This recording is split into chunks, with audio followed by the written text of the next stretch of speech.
नेपाल विद्युत प्राधिकरण 2041। नेपाल विद्युत प्राधिकरण ऐन 2041 कहिले लालमोहर र प्रकाशन गरियो? विक्रम सम्वत 2041 साल 7 महिना 27 गते। नेपाल विद्युत प्राधिकरण ऐन 2041 में कति परिच्छेद रहेको छ? 6 परिच्छेद।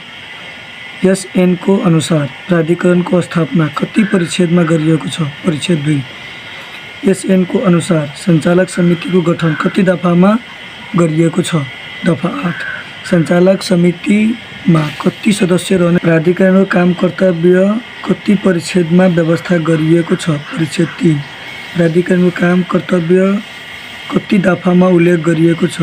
दफा 19। प्राधिकरणको अधिकार सम्बन्धी व्यवस्था कति दफामा गरिएको छ? दफा 20। नेपाल विद्युत प्राधिकरणले वार्षिक प्रतिवेदन को समक्ष पेश गर्छ? नेपाल सरकार समक्ष।